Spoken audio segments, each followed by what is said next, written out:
نحمده ونستعينه ونستغفره ونعوذ بالله من شرور أنفسنا ومن سيئات أعمالنا من يهده الله فلا مضل له ومن يضلل فلا هادي له وأشهد أن لا إله إلا الله وحده لا شريك له وأشهد أن محمدا عبده ورسوله يا أيها الذين آمنوا اتقوا الله حق تقاته ولا تموتن إلا وأنتم مسلمون يا أيها الناس اتقوا ربكم الذي خلقكم من نفس واحدة وخلق منها زوجها وبث منهما رجالا كثيرا ونساء واتقوا الله الذي تساءلون به والأرحام إن الله كان عليكم رقيبا يا أيها الذين آمنوا اتقوا الله وقولوا قولا سديدا يصلح لكم أعمالكم ويغفر لكم ذنوبكم ومن يطع الله ورسوله فقد فاز فوزا عظيما أما بعد فإن خير الحديث كتاب الله وخير الهدي هدي محمد صلى الله عليه وسلم وشر الأمور محدثاتها وكل محدثة بدعة وكل بدعة ضلالة وكل ضلالة في النار۔ الوافی بما فی الصحیحین، صحیح بخاری اور صحیح مسلم کی احادیث پہ مشتمل ایک عظیم کتاب جو 10 مقاصد پہ مشتمل ہے۔ ان میں سے 5واں مقصد ہے الحاجات الضروریہ، وہ احادیث جن کا تعلق انسان کی لازمی حاجتوں اور ضروریات سے ہے۔ اور اس 5ویں مقصد میں کئی کتب ہیں، ان میں سے 5ویں کتاب آج کل ہم پڑھ رہے ہیں، اور وہ ہے کہ وہ احادیث جن کا تعلق گھروں سے ہے، گھر کے امور سے، گھر کے مسائل سے، گھر کے احکام سے جن احادیث کا تعلق ہے، ان کے بارے میں یہ 4تھی کتاب ہے۔ اور اس میں کئی ایک فصلیں ہیں، ان میں سے 4تھی فصل آج ہم پڑھنے لگے ہیں، الفصل الرابع، اور وہ کیا ہے؟ حکم حیوانات البیوت، حکم حیوانات البیوت و حشراتہا، حکم حیوانات البیوت و حشراتہا، کے گھروں میں جانوروں کا حکم اور گھروں میں حشرات کا حکم۔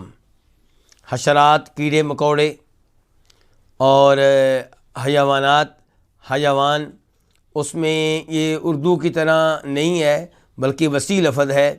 حیوان کے لفظ میں ہر قسم کا جانور آئے گا، مثال کے طور پہ کتا بھی اس میں آ جائے گا، اس قسم کے سب اس میں آ جائیں گے۔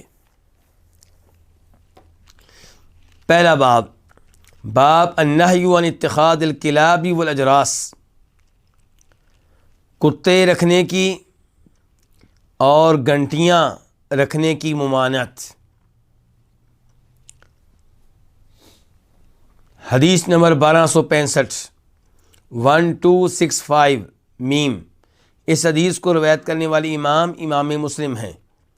عن عائشہ رضی اللہ عنہا قالت، روایت ہے ام المؤمنین عائشہ رضی اللہ تعالی عنہا سے، وہ کہتی ہیں، وعد رسول اللہ صلی اللہ علیہ وسلم جبریل علیہ السلام، کہ رسول اللہ صلی اللہ علیہ وسلم سے جبریل علیہ السلام نے وعدہ کیا، یعنی کہ آپ نے ان کے ساتھ کوئی ٹائم مقرر کیا، وقت مقرر کیا۔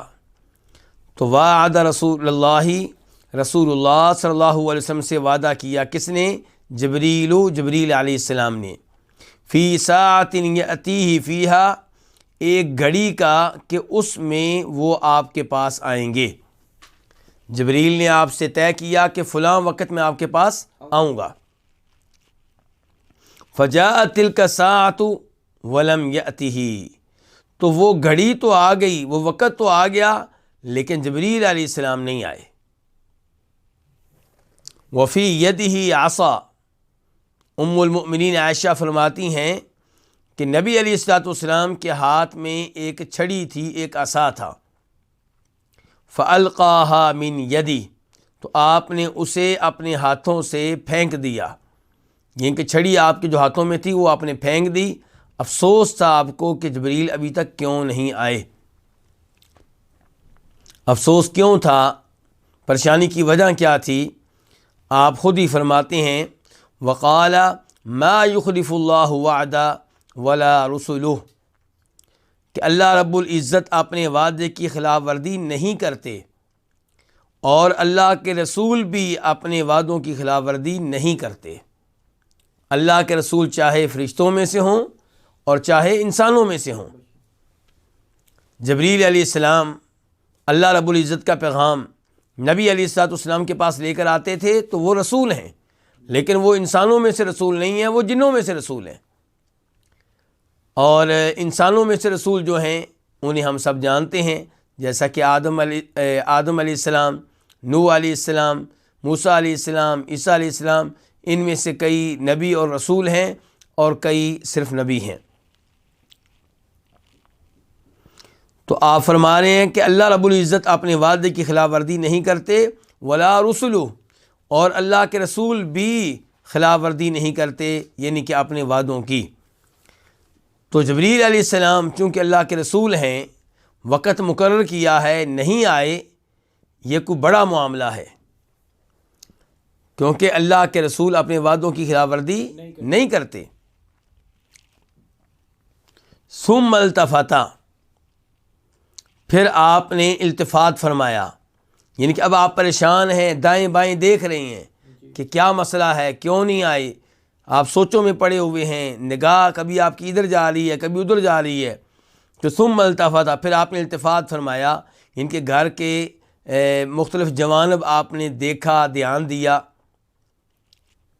فَإِذَا جِرْوُ كَلْبٍ تَحْتَ سَرِيرِ، تو اچانک آپ کی نگاہ کس پہ پڑتی ہے؟ کتے کے پلے پہ، کتے کا بچہ، تحت سریری، ہی آپ کی چارپائی کے نیچے ہے۔ آپ دیکھتے ہیں کہ آپ کی چارپائی کے نیچے کتے کا بچہ ہے، پلہ ہے۔ اور لفظ یہاں پہ ام المؤمنین عائشہ نے کیا استعمال کیا؟ اذا۔ اذا یہاں جب کے معنی میں نہیں ہے، کس معنی میں؟ اچانک کے معنی میں۔ اس کو کہتے ہیں اذا فجائیہ، یعنی کہ آپ کے ذہن میں یہ بات نہیں تھی کہ آپ کے گھر میں کوئی کتا ہے، آپ کے لیے یہ بات حیرانگی والی تھی، خلاف توقع یہ بات تھی کہ آپ کے گھر میں، اور وہ بھی آپ کی چارپائی کے نیچے، کتا موجود ہے۔ فقالت، تو آپ نے کہا، یا عائشہ متی دخل ھذا الکلب ھا ھنا، عائشہ یہ کتا کب یہاں داخل ہوا ہے، یہ کتا کب یہاں پہ آیا ہے؟ فقالت واللہ ما دریت، تو سیدہ عائشہ فرماتی ہیں اللہ کی قسم، ما دریت، مجھے علم نہیں ہے۔ اب اس جملے کو نوٹ کیا جائے، آپ جو اس وقت میرا درس سن رہے ہیں سب ماشاءاللہ اہل توحید میں سے ہیں، لیکن آپ نے دوسروں کی اصلاح کرنی ہے، میں نے دوسروں کی اصلاح کرنی ہے، تو کئی دفعہ واضح ترین دلائل کسی شخص پہ اثر انداز نہیں ہوتے، اس طرح کی دلیل اثر انداز ہو جاتی ہے کہ اب دیکھیے کہ اگر نبی علیہ السلام عالم الغیب ہوتے اور سیدہ عائشہ عالم الغیب ہوتیں تو ایک دوسرے سے یہ سوال نہ کر رہے ہوتے کہ کتا کب آیا ہے۔ اور پھر دوسری جانب ہمارے ہاں کئی لوگوں نے یہ عقیدہ پھیلایا ہوا ہے کہ نبی علیہ السلام نور تھے۔ ہمارا عقیدہ یہ ہے کہ آپ بشر تھے، آپ انسان تھے، لیکن افضلیت کے لحاظ سے، شان کے لحاظ سے تمام انسانوں سے اعلیٰ، مقدس اور محترم اور افضل تھے، لیکن بشر تھے، کھانا کھاتے تھے، نیند کے محتاج تھے، شادیاں آپ نے کر رکھی تھیں، آپ کی اولاد تھی، آپ کے جسم پہ بال تھے، آپ کا گوشت تھا، آپ کی ہڈیاں تھیں، آپ کا خون تھا، آپ کے دانت تھے، آپ کی آنکھیں تھیں، لیکن لوگوں کا اصرار ہے کہ آپ کو نور کہا جائے۔ ہم کہتے ہیں آپ کی تعلیمات نور تھیں، جو الفاظ آپ کے منہ سے ادا ہوتے تھے وہ روشنی تھے، نور تھے۔ آپ کے الفاظ سے ایک دنیا نے نور پایا، روشنی پائی، جنت کے راستے پہ چل نکلے آپ کے ان الفاظ کی وجہ سے، لیکن بذات خود آپ نور نہیں تھے، بلکہ کیا تھے؟ بشر تھے۔ اور وہ لوگ جو آپ کو نور مانتے ہیں، مبالغہ کرتے ہوئے کئی دفعہ یہاں تک کہہ جاتے ہیں کہ آپ جہاں پہ تشریف فرما ہوتے تھے وہاں روشنی ہوتی تھی، آپ کی روشنی میں سوئی تک نظر آ جاتی تھی، اور پھر آپ کو حاضر ناظر بھی مانا جاتا ہے کہ آپ ہر جگہ موجود ہوتے تھے اور ہر چیز کو دیکھ رہے ہوتے تھے. اور اب تک لوگ مانتے ہیں یہ کہ اب تک کہتے ہیں کہ آپ حاضر ناظر ہیں. فوت ہونے کے باوجود آپ کے بارے میں کہا جاتا ہے کہ آپ حاضر ناظر ہیں. جبکہ یہاں پہ دیکھیے کتا آپ کے گھر میں داخل ہوا، چارپائی کے نیچے ہے، اور آپ علیہ الصلوۃ والسلام کے علم میں نہیں ہے. سیدہ عائشہ سے پوچھا ہے تو ان کے علم میں بھی نہیں ہے. تو پتہ چلا کہ قرآن کا عقیدہ سچا ہے. اللہ تعالیٰ فرماتے ہیں سورہ نمل میں قُلْ لَا يَعْلَمُ مَنْ فِي السَّمَاوَاتِ وَالْأَرْضِ الْغَيْبَ إِلَّا اللَّهُ. اللہ کے سوا کوئی عالم الغیب نہیں ہے، نہ آسمان والوں میں کوئی نہ زمین والوں میں کوئی.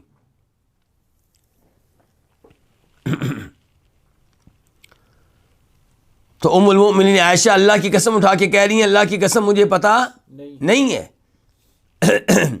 فَأَمَرَ بِهِ فَأُخْرِجَ.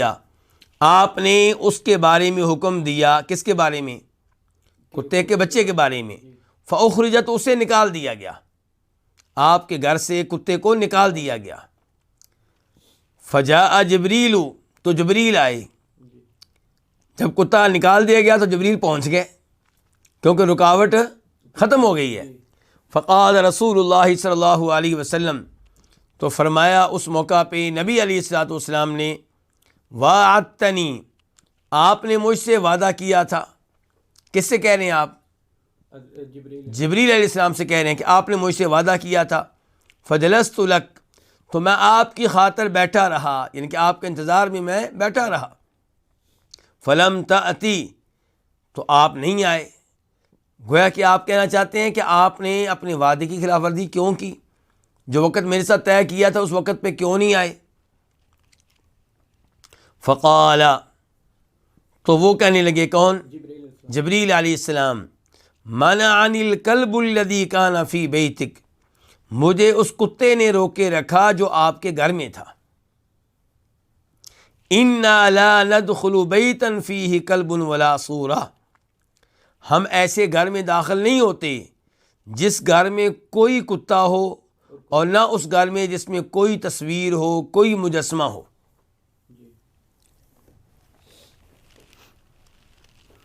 اس حدیث سے کیا پتہ چلا کہ کیا کتا رکھنے کی اجازت ہے؟ نہیں. اسے پتہ چلا کہ کتا رکھنے کی اجازت نہیں ہے. البتہ کتا رکھا جا سکتا ہے ان امور کے لیے جن امور کے لیے کتا رکھنے کی اجازت شریعت نے دی ہے. کھیتی باڑی کی حفاظت کے لیے، جانوروں کی حفاظت کے لیے اور شکار کرنے کے لیے. اور آج کل کے لحاظ سے ہم کہہ سکتے ہیں کہ وہ کتے رکھنا بھی انشاءاللہ جائز ہوگا جن کے ذریعے مجرموں کو پکڑنے میں مدد ملتی ہے. اگرچہ ان پہ ٹوٹل اعتماد نہیں کیا جا سکتا، ان کے ذریعے ملنے والے نتیجے کو 100% نہیں کہا جا سکتا، لیکن کافی حد تک اس سے مدد مل جاتی ہے. تو وہ کتا جو شوقیہ طور پہ رکھا جائے تو وہ رکھنے کی اجازت نہیں ہے. وہ رکھیں گے تو گھر میں فرشتے نہیں آئیں گے. یہاں پہ سوال یہ پیدا ہوتا ہے کہ کون سے فرشتے نہیں آئیں گے؟ ایک رائے علماء کرام کی یہ ہے کہ کوئی بھی فرشتہ نہیں آئے گا. آپ کے گھر میں کوئی بھی فرشتہ داخل نہیں ہوگا. تو اس پہ اعتراض ہوا کہ پھر اس گھر کے رہنے والے جو گناہ کریں گے وہ کون نوٹ کرے گا، کون لکھے گا؟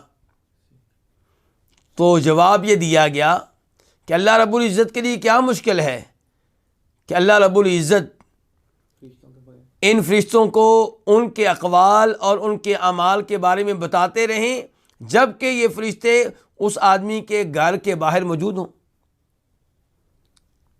گھر کے اندر داخل نہیں ہو رہے کیونکہ اندر کتا ہے، لیکن گھر کے دروازے پہ موجود ہیں. اور اللہ رب العزت وہیں سے ان کو دیکھنے کی صلاحیت دے دے یا ان کے علم میں لے آئے کہ اندر کیا گفتگو ہو رہی ہے، کیا حرکتیں ہو رہی ہیں، تو یہ کوئی بڑی بات نہیں ہے. دوسری رائے یہ ہے کہ یہ جو کہا گیا اس حدیث میں کہ ہم اس گھر میں داخل نہیں ہوتے، ہم سے مراد فرشتے ہیں، لیکن اس سے مراد کون سے فرشتے لیے جائیں گے؟ رحمت کے فرشتے، انسان سے تعامل کرنے والے فرشتے، انسان کو خیر کی ترغیب دینے والے فرشتے، انسان کو شر سے بچانے والے فرشتے، وہ داخل نہیں ہوں گے۔ البتہ نیکیاں لکھنے والے اور گناہ لکھنے والے فرشتے وہ انسان کے ہمیشہ ساتھ رہتے ہیں۔ تو یہ دو قول ہیں، ان میں سے دوسرا قول زیادہ بہتر محسوس ہوتا ہے، اگرچہ حتمی بات کرنا مشکل ہے، لیکن زیادہ بہتر قول یہی محسوس ہوتا ہے کہ رحمت کے فرشتے داخل نہیں ہوتے، تعاون کرنے والے فرشتے داخل نہیں ہوتے، جبکہ وہ فرشتے جو ہمارے گناہ نوٹ کرتے ہیں، ہمارے اقوال الفاظ تحریر کرتے ہیں، وہ داخل ہوتے ہیں، وہ انسان کے ساتھ رہتے ہیں، وہ انسان سے الگ نہیں ہوتے۔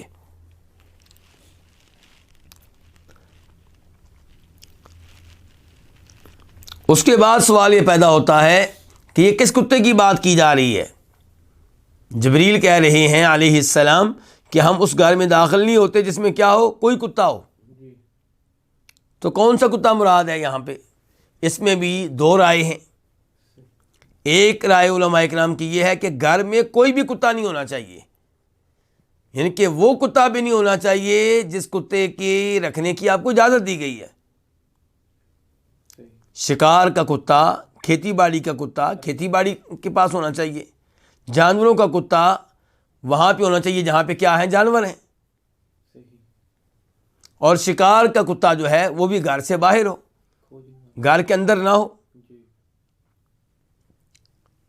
تو علماء کرام کی ایک رائے یہ ہے کہ کوئی بھی کتا گھر میں ہوگا تو رحمت کے فرشتے داخل نہیں ہوں گے۔ اور دوسری رائے یہ ہے کہ یہاں پہ کتے سے مراد وہ کتا ہے جسے رکھنا اور پالنا ممنوع ہے۔ اس کا مطلب یہ ہوا کہ اگر گھر میں شکار کا کتا موجود ہے تو وہ رکاوٹ نہیں بنے گا فرشتوں کے گھر میں داخل ہونے کے معاملے میں۔ اب احتیاط کس میں ہے؟ احتیاط اسی میں ہے کہ آپ گھر میں کوئی بھی کتا نہ رکھیں۔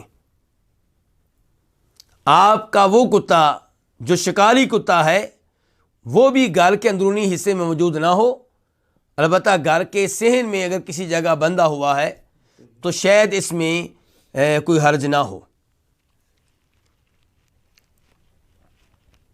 جبریل علیہ السلام کے الفاظ پھر نوٹ کریں، کہتے ہیں کہ ہم اس گھر میں داخل نہیں ہوتے جس میں کوئی بھی کتا ہو اور کوئی بھی تصویر ہو۔ اس لیے احتیاط اسی میں ہے کہ آپ ہر کتے سے بچیں،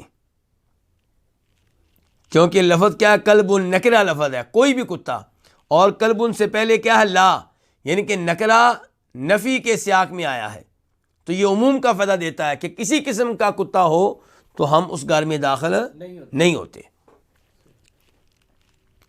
ولا صورتن، اور نہ اس گھر میں داخل ہوتے ہیں جس میں کوئی تصویر ہو۔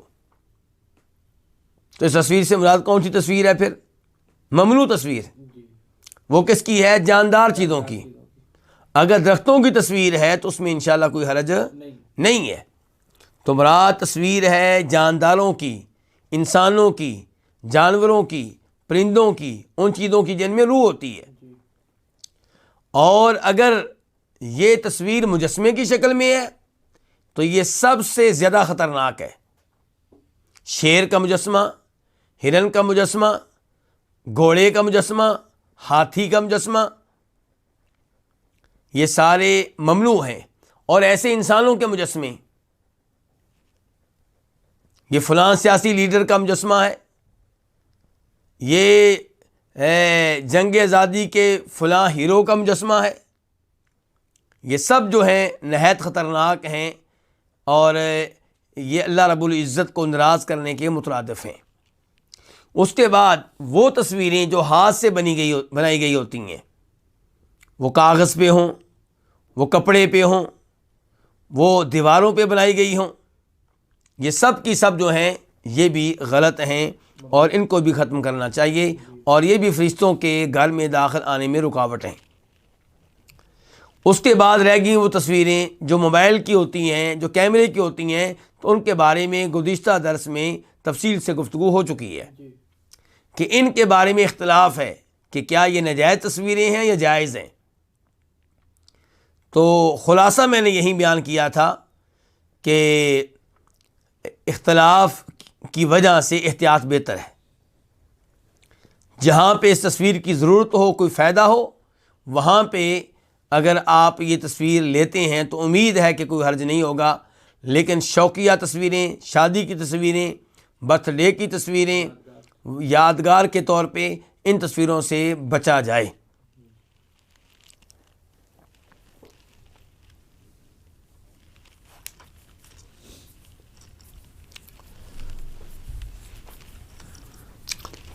تو اس حدیث سے یہ بھی پتہ چلا کہ جبریل علیہ السلام نبی علیہ الصلوۃ والسلام کے پاس آتے رہتے تھے،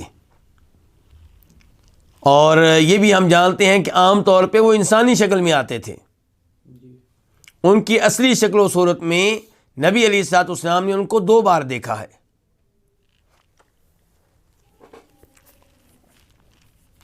اس کے بعد حدیث نمبر 1266 1266 میم، اس حدیث کو روایت کرنے والے امام مسلم ہیں۔ عن ابی ہریرہ ان رسول اللہ صلی اللہ علیہ وسلم قال لا تصحب الملائکۃ رفقۃ فیہا کلب ولا جرس۔ جناب ابو ہریرہ سے روایت ہے کہ بے شک رسول اللہ صلی اللہ علیہ وسلم نے فرمایا، فرشتے ان مسافروں کے ساتھ نہیں ہوتے جن مسافروں میں کتا موجود ہو، اور نہ ہی ان مسافروں کے ساتھ فرشتے ہوتے ہیں جن مسافروں میں گھنٹی موجود ہو۔ رفقہ ایسی جماعت کو کہتے ہیں جو راستے میں ایک ساتھ سفر کر رہے ہوں۔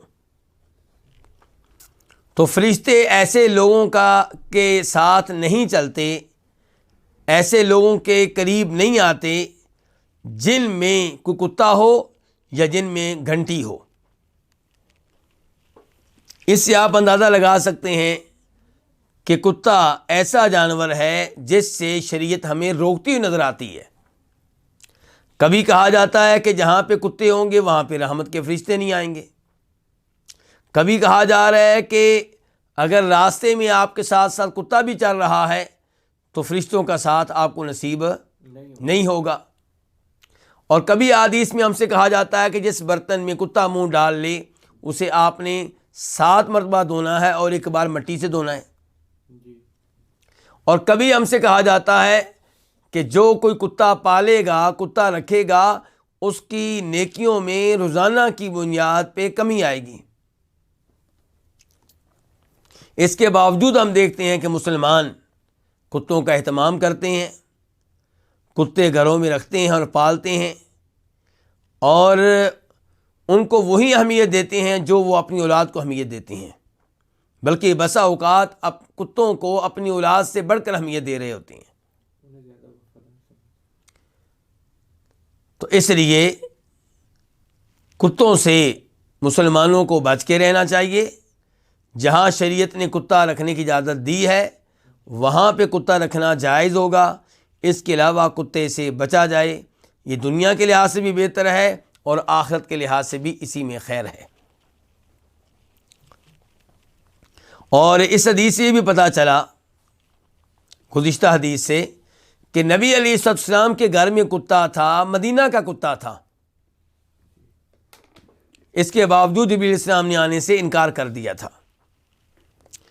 تو اب یہ حدیث ہے کہ فرشتے ان لوگوں کے ساتھ نہیں رہتے جن کے ساتھ کتا ہو یا جن کے پاس کوئی گھنٹی ہو۔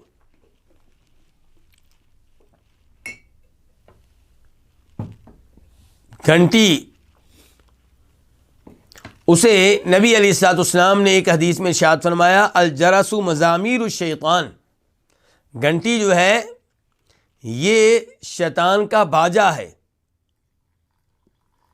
تو گھنٹی شیطان کی آواز ہے، گھنٹی شیطان کی بانسری ہے۔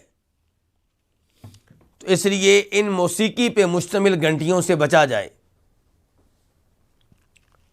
یہاں پہ مراد پہلے نمبر پہ وہ گھنٹی ہے جو جانوروں کے گلے میں ڈالی جاتی تھی، اور جب راستے میں جانور چلتے تھے تو گھنٹی کی آواز ساتھ ساتھ آتی تھی۔ تو فرمایا گیا کہ جس قافلے والوں کے جانوروں میں گھنٹی ہو تو اس کے ساتھ، اس قافلے کے ساتھ فرشتے نہیں ہوں گے، ان کے رحمت کے فرشتے نہیں ہوں گے، تعامل کرنے والے فرشتے نہیں ہوں گے، خیر کی طرف آمادہ کرنے والے فرشتے نہیں ہوں گے۔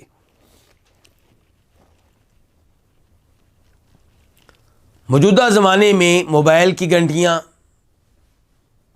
گھروں کی گھنٹیاں، ان سب میں یہ احتیاط کرنی چاہیے کہ ان میں موسیقی کی آواز نہ ہو، ان میں میوزک کی آواز نہ ہو۔ موبائل کی گھنٹیاں کچھ لوگ ان میں گانے، ان کے گھنٹی گانے کی شکل میں رکھتے ہیں، اور کچھ لوگ قرآن کریم کی کوئی آیت وغیرہ اس کو گھنٹی بنا لیتے ہیں۔ دونوں عمل غلط ہیں۔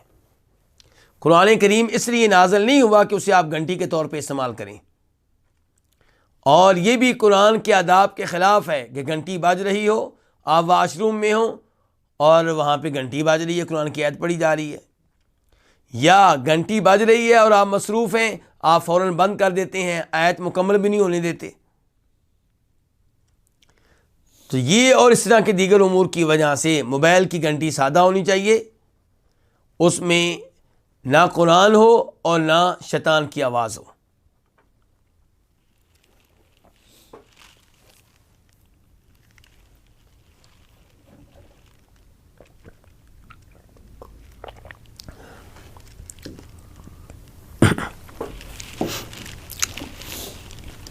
باب نمبر 2، باب النہی عن وسم الحیوان فی وجہہ،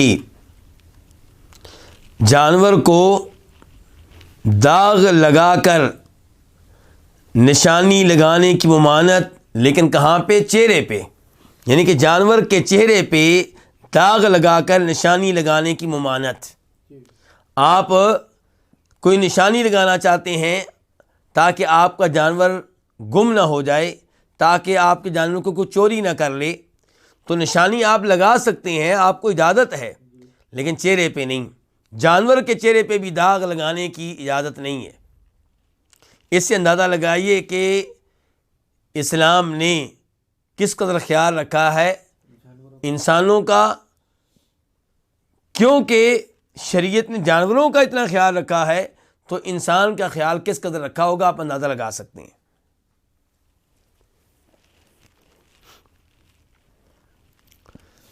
حدیث 1267 1267 میم، اس حدیث کو روایت کرنے والے امام مسلم ہیں، اور وہ روایت کرتے ہیں کس سے؟ جناب جابر رضی اللہ تعالیٰ عنہ سے۔ وہ کہتے ہیں نہا رسول اللہ صلی اللہ علیہ وسلم عن الضرب فی الوجہ، نبی کریم صلی اللہ علیہ وسلم نے چہرے پہ مارنے سے منع کیا ہے۔ اس لیے کسی کو بھی چہرے پہ نہیں مارنا چاہیے، نہ جانوروں کو، نہ انسانوں کو، نہ بچوں کو، نہ بیوی کو۔ جانور کے چہرے پہ بھی مارنے کی اجازت نہیں ہے، شریعت اس سے بھی روکتی ہے۔ وعن الوسم فی الوجہ، اور چہرے پہ داغ لگا کر نشانی لگانے سے بھی منع کیا ہے نبی علیہ الصلوۃ والسلام نے۔ اس بارے میں مسلم شریف کی ایک اور حدیث آپ کے سامنے رکھنا چاہوں گا، جس کا نمبر ہے 2117 2117، کہ جناب جابر کہتے ہیں کہ نبی علیہ الصلوۃ والسلام گزرے، آپ کے پاس سے کچھ لوگ گزرے، اور ان کے پاس کیا تھا؟ گدھا تھا۔ تو گدھا گزرا تو آپ نے دیکھا کہ اس کے چہرے پہ داغ لگا کر نشانی لگائی گئی ہے، تو آپ نے کہا لعن اللہ الذی وسمہ، اللہ کی اس پہ لعنت ہو جس نے اس گدھے کے چہرے پہ داغ لگا کر نشانی لگائی ہے۔ گدھا جس کو کوئی اہمیت دینے کے لیے تیار نہیں ہے، شریعت نے اس کے حقوق کا بھی خیال رکھا ہے۔ تو نبی علیہ الصلوۃ والسلام نے بتا دیا کہ جو گدھے کے ساتھ یہ سلوک کرے گا اس پہ اللہ کی لعنت ہوگی. لیکن اس میں کوئی شک و شبہ نہیں ہے کہ آپ جانور کو داغ لگا کر نشانی مقرر کر سکتے ہیں لیکن چہرے پہ نہیں. تو کیا دلیل ہے کہ نشانی لگا کے آپ کسی اور جگہ نشانی لگا سکتے ہیں؟ وہ بھی مسلم شریف کی حدیث ہے 2119 جناب انس بن مالک سے روایت ہے. وہ کہتے ہیں کہ میں نے نبی علیہ الصلوۃ والسلام کے ہاتھ میں وہ یعنی کہ آلہ دیکھا، وہ چیز دیکھی جس کے ساتھ جانوروں کو داغتے ہیں، داغ کر نشان لگاتے ہیں. تو جب میں نے دیکھا تو نبی علیہ الصلوۃ والسلام زکوٰۃ کے اونٹوں پہ داغ لگا کر نشانی لگا رہے تھے تاکہ پتہ چلے کہ یہ زکوٰۃ کے اونٹ ہیں اور یہ مسلمانوں کے اونٹ ہیں، کسی اور کے اونٹ نہیں ہیں، مکس نہ ہو جائیں، چوری نہ ہو جائیں. تو نبی علیہ الصلوۃ والسلام اس چیز کا بذات خود اہتمام کر رہے تھے. اور اس سے پتہ چلا کہ آپ علیہ الصلوۃ والسلام سب سے عظیم انسان ہونے کے باوجود ایسے کام اپنے ہاتھوں سے کیا کرتے تھے.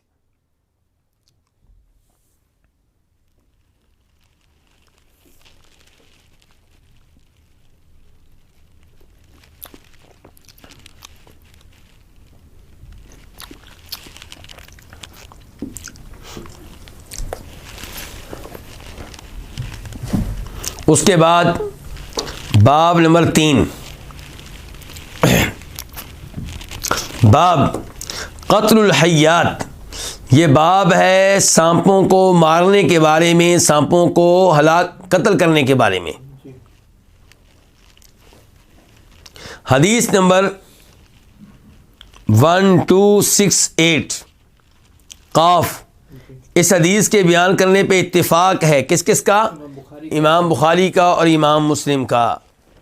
عن ابن عمر رضی اللہ عنہما، روایت ہے جناب عبداللہ بن عمر رضی اللہ تعالی عنہما سے، انہ سمع النبی صلی اللہ علیہ وسلم، کہ انہوں نے نبی کریم صلی اللہ علیہ وسلم سے سنا، یخطب، آپ خطبہ دے رہے تھے، علی المنبر، ممبر پہ، یقول، آپ فرما رہے تھے،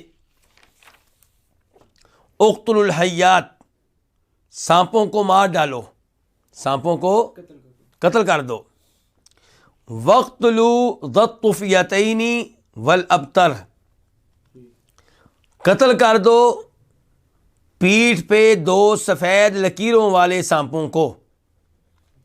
ذی الطفیلتین، اس لفظ کا ایک مفہوم یہ بیان کیا جاتا ہے کہ وہ سانپ جس کی پشت پہ 2 سفید لکیریں ہوں، اور دوسرا مطلب یہ بیان کیا جاتا ہے کہ وہ سانپ جس کے سر پہ 2 سیاہ نقطے ہوں. والابتر، اور فرمایا اس سانپ کو بھی مار دو جو دم کٹا ہو، یعنی کہ جس کی دم چھوٹی ہو اور یوں لگتا ہو کہ جیسے کہ کٹی ہوئی ہے، اسے بھی مار ڈالو. تو یہاں پہ آپ نے پہلے عام حکم دیا کہ سانپوں کو مار ڈالو، پھر آپ نے 2 طرح کے سانپوں کا تذکرہ الگ سے کیا، یہ بتانے کے لیے کہ یہ عام سانپوں کے مقابلے میں زیادہ خطرناک ہیں اور ان کو مارنے کا اہتمام زیادہ کرو. یہ ہے ہماری شریعت جس میں اعتدال ہے. ہماری شریعت میں کیا ہے؟ دین اسلام اعتدال پہ مبنی عظیم الشان کامل و مکمل دین ہے. دیگر ادیان میں کیا ہے؟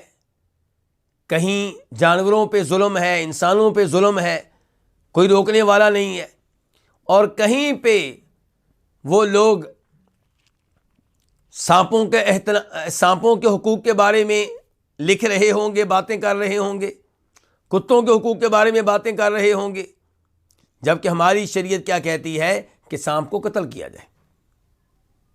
یہ نہیں کہا گیا کہ ان کو پکڑ کے کھانے کھلائے جائیں، ان کو پالا جائے، ان کے لیے بہترین روم کمرے تیار کیے جائیں، ان کے لیے بلڈنگ بنائی جائے، اور نہ ہی شریعت یہ کہتی ہے کہ سانپوں کو کھایا جائے. شریعت ہماری میں کیا ہے؟ اعتدال. ہماری دین نے وہی حکم دیا ہے جو حکم دینا چاہیے. تو فرمایا اقتل الحیات، سانپوں کو مار ڈالو. وَاقْتُلُوا ذَا الطُّفْيَتَيْنِ، اور کس کو مار ڈالو؟ ان سانپوں کو جن کی پیٹھ پہ 2 سفید لکیریں ہوتی ہیں، والابتر، ان کو مار ڈالو جو دم کٹے ہوتے ہیں۔ امام زہری فرماتے ہیں، جو بہت بڑے امام ہیں، امام ابن شہاب زہری، کہ ہماری رائے یہ ہے کہ نبی علیہ الصلوۃ والسلام نے ان دونوں کا تذکرہ جو الگ سے کیا اس لیے کہ یہ بہت زہریلے ہوتے ہیں، اور علماء کرام لکھتے ہیں کہ یہ دونوں اتنے خطرناک ہیں کہ اگر ان کی نگاہ کسی عورت کی نگاہ سے مل جائے تو اس کا حمل گر جاتا ہے۔ بلکہ فرما رہے ہیں نبی علیہ الصلوۃ والسلام، دیکھیے ابھی، فَإِنَّهُمَا يَطْمِسَانِ الْبَصَرَ، کیونکہ یہ دونوں بصارت کو زائل کر دیتے ہیں، نگاہ کو ختم کر دیتے ہیں، انسان کی نگاہ کو کیا کر دیتے ہیں؟ ختم کر دیتے ہیں۔ وَيَسْتَسْقِطَانِ الْحَبَلَ، اور یہ حمل کو گرا دیتے ہیں۔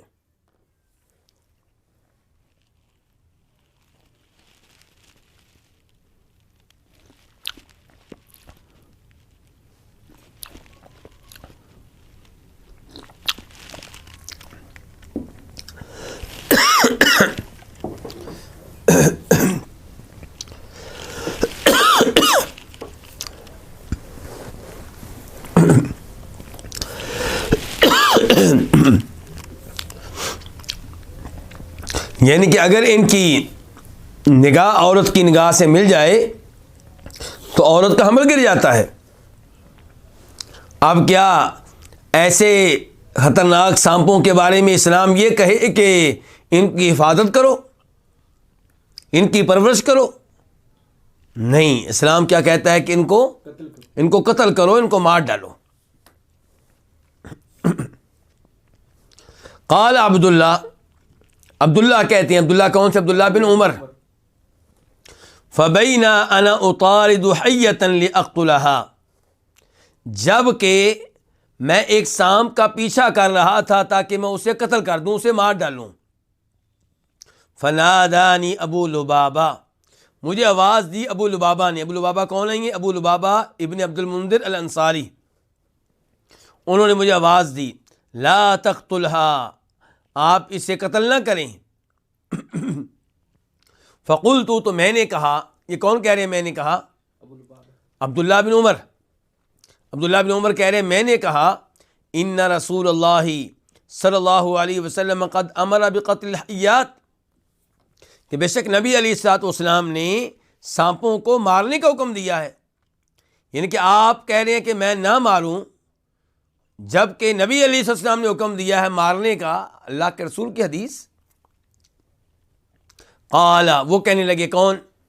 ابو لبابہ، انہو نہا بعد ذلک عن ذوات البیوت، کہ نبی علیہ الصلوۃ والسلام نے اس کے بعد گھروں میں رہنے والے سانپوں کو مارنے سے منع کر دیا تھا۔ وہی العوامر، اور یہ وہی ہیں جن کو عوامر کہا جاتا ہے۔ عوامر عامرۃ کی جمع، کیا مراد ہے؟ گھروں میں رہنے والے۔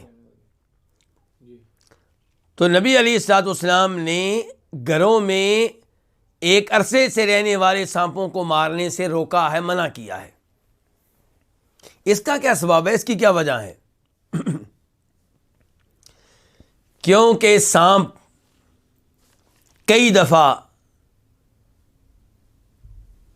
وہ اصل میں ان کے اندر کیا ہوتا ہے؟ جن ہوتا ہے۔ جن کئی دفعہ سانپوں کی شکل میں آتے ہیں۔ جن کئی دفعہ کس کی شکل میں آتے ہیں؟ سانپ کی شکل میں آتے ہیں۔ تو اگر آپ کے گھر میں کچھ سانپ ایک عرصے سے رہ رہا ہے تو آپ اس کو وارننگ دیں کہ اس گھر سے نکل جاؤ۔ ایک دفعہ کہیں، 2 دفعہ کہیں، 3 دفعہ کہیں، 3 دن تک اگر وہ نہیں نکلتا پھر آپ اس کو ماریں۔ ورنہ گھروں میں جو عرصے سے سانپ رہ رہے ہیں ان کو فوراً مارنے سے گریز کیا جائے، فوری طور پہ نہ ماریں۔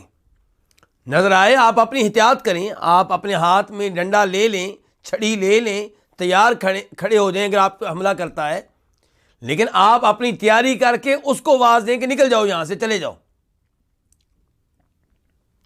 ایسا آپ 3 دن تک کریں، اس کے بال نظر آئے تو پھر آپ اس کو مار سکتے ہیں۔ وجہ کیا ہے کہ ہو سکتا ہے وہ کیا ہو، وہ جن ہو۔ اب جن دو طرح کے ہوتے ہیں، کچھ مسلمان کچھ کافر۔ تو نبی علیہ السلام نے ارشاد فرمایا 3 دن تک اسے وارننگ دیں، چلا جائے تو ٹھیک، نہ جائے تو اس کا مطلب ہے کہ وہ شیطان ہے، یعنی کہ وہ اب مسلمان جن نہیں ہے، وہ کافر جن ہے، اب اس کو آپ مار سکتے ہیں۔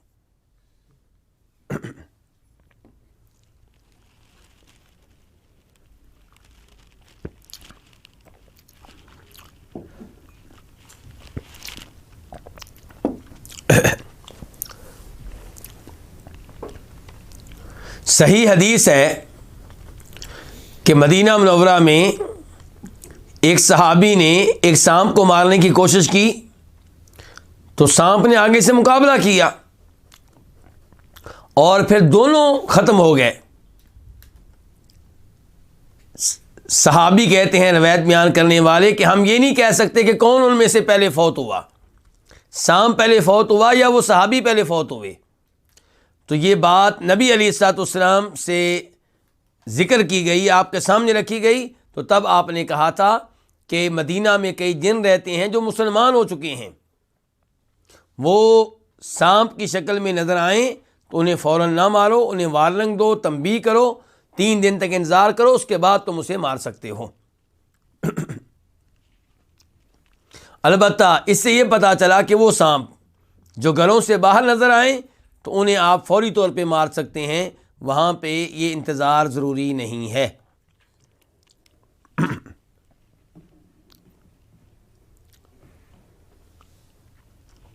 اس کے بعد باب نمبر 4، باب قتل الوزغ، چھپکلی مارنے کے بارے میں یہ باب ہے۔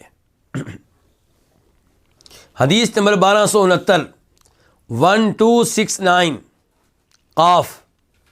اس حدیث کے بیان کرنے پہ اتفاق ہے امام بخاری کا اور امام مسلم کا۔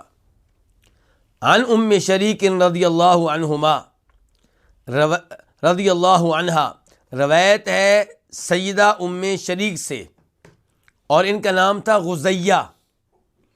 ام شریک جن کا نام تھا غزیہ، ان سے روایت ہے کہ ان النبی صلی اللہ علیہ وسلم امرہا بقتل الاوزاغی، یقیناً نبی علیہ الصلوۃ والسلام نے انہیں حکم دیا، کن کو؟ یعنی کہ ام شریک کو۔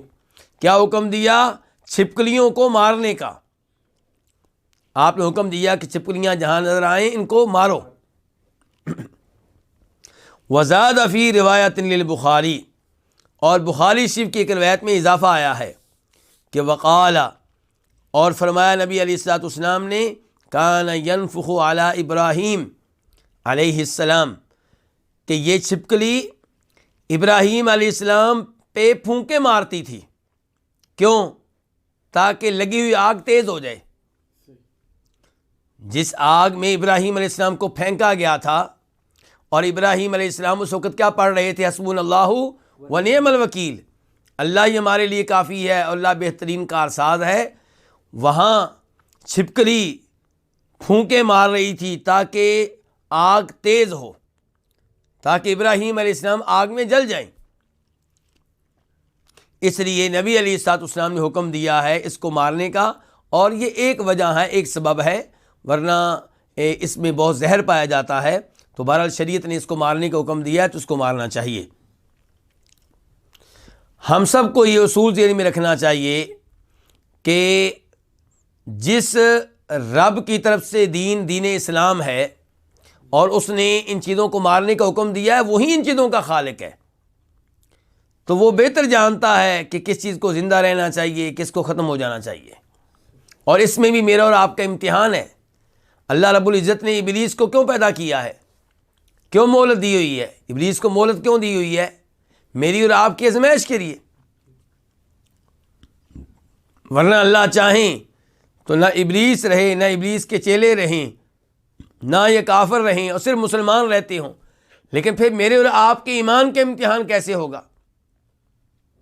اللہ رب العزت نے سورہ عنکبوت کے شروع میں یہی تو کہا ہے کہ کیا یہ لوگ سمجھتے ہیں کہ ہم ایمان کا دعویٰ کریں اور انہیں کوئی مشکل پیش نہ آئے، ان کا کوئی امتحان نہ ہو، کسی آزمائش کا سامنا نہ کرنا پڑے، اللہ نے کہا اللہ کی قسم ہم آزمائیں گے، ہم امتحان لیں گے، کھلے کھوٹے کو الگ کریں گے، پتہ چلے گا کون دعوی ایمان میں سچا ہے کون جھوٹا ہے۔ تو یہاں پہ بھی یہی صورتحال ہے، کہیں آپ کو ترغیب ملے گی کہ بکریاں پالیں، ان میں برکت ہوتی ہے، اور کہیں آپ سے کہا جائے گا سانپ کو ماریں، بکریاں رکھیں تو رکھنے میں برکت ہے اور شریعت کی وجہ سے رکھیں گے اجر و ثواب ہے، سانپ کو شریعت کی وجہ سے ماریں گے، چھپکلی کو ماریں گے تو آپ کو ثواب ملے گا۔ تو بندہ مومن وہ ہے جو اللہ کی ہر بات مانے، آرڈر ملے تو وہ بھی، کسی سے منع کیا جائے تو وہ بھی۔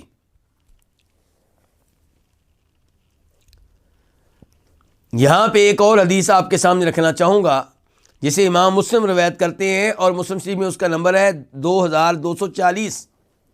جناب ابو ہریرہ کہتے ہیں کہ فرمایا نبی علیہ الصلوۃ والسلام نے، جو پہلی ضرب میں چھپکلی مار دے اس کو 100 نیکیوں کا ثواب ملے گا،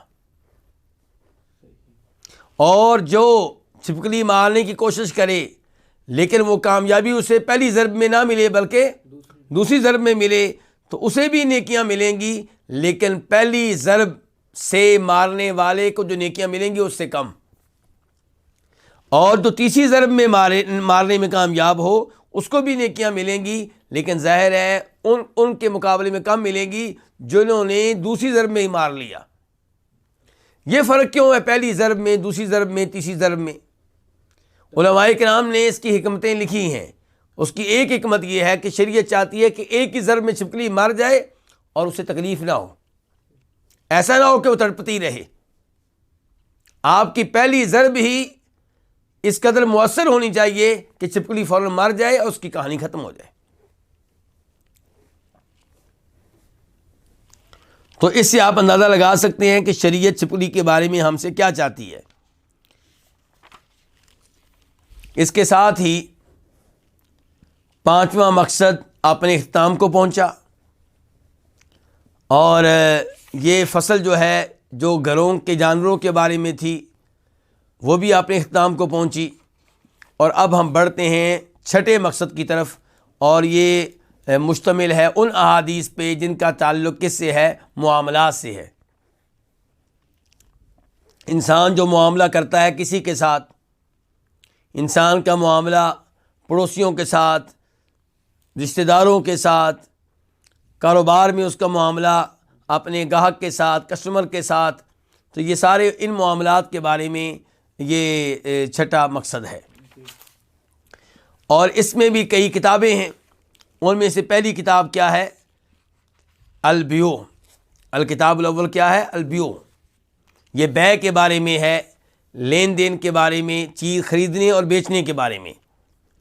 اور اس میں پہلا جو باب ہے وہ کیا ہے؟ باب الحلال بین والحرام بین، کہ حلال واضح ہے اور حرام بھی واضح ہے، یعنی کہ وہ چیزیں جنہیں شریعت نے حلال قرار دیا ہے وہ بھی واضح ہیں، اور جنہیں حرام قرار دیا وہ بھی واضح ہیں۔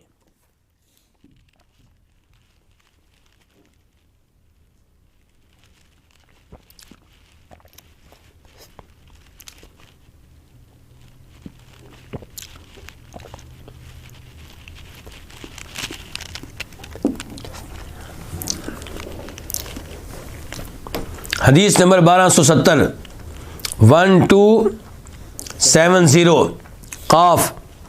اس حدیث کے بیان کرنے پہ اتفاق ہے امام بخاری کا، امام مسلم کا، یعنی کہ دونوں امام اس حدیث کو اپنی اپنی حدیث کی کتاب میں لے کر آئے ہیں۔ عن النعمان بن بشیر قال، روایت ہے جناب نعمان بن بشیر رضی اللہ تعالی عنہما سے، یہ نعمان بھی صحابی ہیں اور والد بشیر بھی صحابی ہیں، اور یہ نعمان بن بشیر وہی ہیں جن کے والد بشیر نعمان کو لے کر نبی علیہ الصلوۃ والسلام کے پاس آئے اور کہا تھا اللہ کے رسول میں اپنے بیٹے نعمان کو ایک ہدیہ دینا چاہتا ہوں، گفٹ دینا چاہتا ہوں، لیکن اس کی ماں کہتی ہے کہ تم میرے اس بیٹے کو گفٹ دو اور اس معاملے میں اللہ کے رسول کو گواہ بناؤ۔ ماں چاہتی تھی کہ بات پکی ہو جائے، اور لگتا یہ ہے کہ بشیر کی کئی بیویاں تھیں، تو نعمان کی والدہ چاہتی تھی میرے اس بیٹے کو تحفہ ملے، اور نعمان کی والدہ اس بات سے بھی ڈرتی تھیں کہ بعد میں یہ کہیں پیچھے نہ ہٹ جائیں اپنے موقف سے، تو کہا کہ اس معاملے میں گواہ بناؤ کس کو؟ اللہ کے رسول علیہ الصلوۃ والسلام کو۔ تو بشیر آئے، آپ سے بات کی، تو آپ نے کہا کیا تو نے ایسا ہی گفٹ اپنے باقی بچوں کو دیا ہے؟ کہنے لگے نہیں۔ فرمایا پھر ظلم و زیادتی کے معاملے پہ میں گواہ نہیں بن سکتا، جو تم کر رہے ہو یہ ظلم ہے باقی بچوں پہ، تو میں اس پہ گواہ نہیں بنوں گا۔ تو یہ ہے وہ نعمان بن بشیر۔ قال، وہ کہتے ہیں سمعت رسول اللہ صلی اللہ علیہ وسلم یقول، میں نے سنا نبی علیہ الصلوۃ والسلام سے کیا فرما رہے تھے، الحلال بین، حلال واضح ہے، حلال چیزیں کیا ہیں؟ واضح ہیں، والحرام بین، اور حرام بھی واضح ہے، شریعت نے جن چیزوں کو حرام قرار دیا وہ بھی واضح ہیں، وبینہما مشبہات لا یعلمها کثیر من الناس، اور ان کے مابین کئی چیزیں کیا ہیں؟ مشکوک ہیں، مشتبہ ہیں، جنہیں بہت سے لوگ نہیں جانتے۔ اس جملے پہ غور کیجئے، آپ نے یہ نہیں کہا کہ شریعت نے ان کے بارے میں علم دیا ہی نہیں، آپ کہہ رہے ہیں ان کے بارے میں بہت سے لوگ علم نہیں رکھتے، اس کا مطلب ہے کچھ لوگ رکھتے ہیں، کچھ لوگ علم رکھتے ہیں۔ تو جہاں پہ کچھ چیزیں مشکوک ہیں، جن کا حرام یا حلال ہونا واضح نہیں ہے، وہاں پہ مسئلہ شریعت کی طرف سے نہیں ہے، مسئلہ ہماری طرف سے ہے۔ ان کے کچھ چیزیں جو ہے ان کا حلال ہونا اتنا واضح ہے کہ عام آدمی آسانی سے معلوم کر لیتا ہے، کچھ چیزوں کا حلال اور حرام ہونا بالکل واضح ہوتا ہے، اور کچھ چیزوں کا حرام یا حلال ہونا زیادہ واضح نہیں ہوتا، تو بہت سے لوگ ان کے بارے میں راجع موقف تک پہنچ نہیں پاتے۔ تو فرمایا وبینہما مشبہات، حلال و حرام کے مابین کچھ امور جو ہیں مشتبہ ہیں، مشکوک ہیں، لا یعلمها کثیر من الناس، ان کے بارے میں بہت سے لوگ علم نہیں رکھتے۔ فمن اتقى المشبہات استبرأ لدینہ وعرضہ، تو جو مشتبہ امور سے بچے گا، ان سے دور رہے گا، تو وہ اپنے دین کو بھی بچا لے گا اور اپنی عزت کو بھی بچا لے گا۔ دین کو کیسے بچا لے گا؟ جب آپ ان چیزوں سے بچیں گے جن کے حلال اور حرام ہونے کے بارے میں شبہ ہے، تو آپ سوچتے ہیں کہ یہ حلال ہی ہوگی، ہو سکتا ہے وہ حرام ہو، تو چونکہ اس میں آپ کو یقین نہیں ہے، آپ کو اس کے حلال ہونے کا یقین نہیں ہے، تو اس لیے آپ اس سے پیچھے ہٹ دیں، اپنے دین کو بچا لیں، وعرضہ، اپنی عزت کو بھی بچا لیں۔ کیسے؟ کہ اگر آپ کسی ایسی چیز میں واقع ہو جائیں گے جو آپ کے نزدیک مشتبہ ہے، تو ہو سکتا ہے اوروں کے نزدیک وہ کیا ہو؟ حرام ہو، تو جب دیکھیں گے کہ آپ وہ کام کر رہے ہیں تو آپ کی عزت ان کے دلوں سے نکل جائے گی، آپ ان کی نگاہوں سے اتر جائیں گے، آپ کا مقام و مرتبہ نہیں رہے گا، آپ مشکوک ٹھہریں گے۔ تو فرمایا فمن اتقى المشبہات، جو مشتبہ چیزوں سے بچے گا، استبرأ لدینہ وعرضہ، وہ اپنے دین کو بھی بچا لے گا اور اپنی عزت کو بھی بچا لے گا۔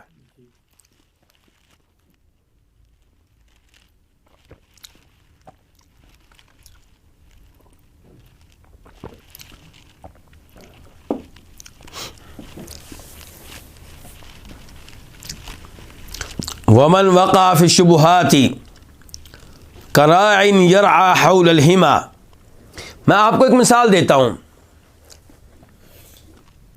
شلوار ٹخنوں سے نیچے رکھنا کیا یہ جائز ہے کہ ناجائز ہے؟ یہ ناجائز ہے، کبیرہ گناہ ہے، جہنم کی آگ میں لے جانے والا گناہ ہے، ایسا گناہ جس پہ اللہ رب العزت ناراض ہو جاتے ہیں۔ جس نے یہ گناہ کیا اللہ تعالیٰ روز قیامت اس سے کلام نہیں کریں گے، اس کی طرف نہیں دیکھیں گے، اس کے لیے دردناک عذاب ہے۔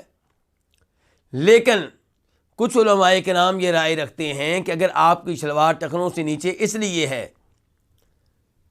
کہ آپ تکبر نہیں کرتے، یعنی کہ تکبر کے بغیر آپ کی شلوار نیچے ہے، تکبر کی وجہ سے نہیں آپ نے نیچے کی، ویسے نیچے کی ہوئی ہے، تو کہتے ہیں پھر جائز ہے. یہ کچھ علماء کرام کی رائے ہے. اور باقی علماء کرام کیا کہتے ہیں کہ شلوار ٹخنوں سے نیچے کرنا یہ جرم ہے، چاہے تکبر کے طور پہ کریں اور چاہے آپ کا یہ دعویٰ ہو کہ میں تکبر کے طور پہ نہیں کر رہا. اب آپ کس کی بات مانیں گے؟ اگر آپ شلوار اوپر رکھیں ٹخنوں سے اوپر تو کیا آپ کو کوئی خطرہ ہے؟ کوئی مسئلہ ہے آپ کے لیے؟ کچھ نہیں. اور اگر شلوار آپ ٹخنوں سے نیچے کریں گے تو اگر آپ روزے قیامت پکڑ لیے گئے پھر تو اگر یہ معاملہ آپ کے نزدیک مشتبہ ہے، کیا مشتبہ؟ شلوار ٹخنوں سے نیچے رکھنا تب جب کہ آپ تکبر کرنے والے نہ ہوں. تکبر کی شکل میں کریں تو سب کے نزدیک منع ہے، لیکن فرض کرتے ہیں آپ تکبر کے بغیر شلوار نیچے رکھتے ہیں تو یہ اگر آپ نیچے رکھیں گے تو خطرہ ہے، جیسا کہ دوسرے علماء کرام کہتے ہیں کہ یہ بھی منع ہے کہ آپ پکڑے جائیں گے روزے قیامت. تو کیوں نہ آپ اس شک سے باہر نکلتے ہوئے، اس شبے سے باہر نکلتے ہوئے شلوار کو ٹخنوں سے ہمیشہ اوپر رکھیں اور اس میں کوئی خطرہ نہیں ہے. آپ کا دین بھی بچ جائے گا، آپ کی عزت بھی بچ جائے گی. اگر آپ شلوار نیچے رکھتے ہیں تو جو دین پہ صحیح عمل کرنے والے ہیں وہ جب آپ کو دیکھیں گے تو کہیں گے یہ آدمی اللہ سے ڈرنے والا نہیں ہے. اس لیے شلوار اوپر رکھ کے آپ دین کو بھی بچا لیں اور عزت کو بھی بچا لیں. اچھا جی، اب حقیقی بات کیا ہے کہ شلوار ٹخنوں سے نیچے رکھنا یہ خود تکبر کی علامت ہے، الا یہ کہ کوئی بیمار ہو، جسمانی کسی کا جسمانی مسئلہ ہو، وہ بار بار اوپر کرتا ہو پھر نیچے آ جاتی ہو تو یہ الگ معاملہ ہے. ورنہ نبی علیہ الصلوۃ والسلام صحیح حدیث میں خود فرماتے ہیں کہ شلوار ٹخنوں سے نیچے رکھنا یہی تو تکبر ہے. کیونکہ تکبر کی تعریف کیا ہے؟ تکبر ہے حق بات کو ریجیکٹ کر دینا اور لوگوں کو حقیر جاننا. تو جب آپ شلوار ٹخنوں سے نیچے رکھتے ہیں تو آپ حق بات کو ریجیکٹ کر رہے ہیں اور یہ تکبر ہے.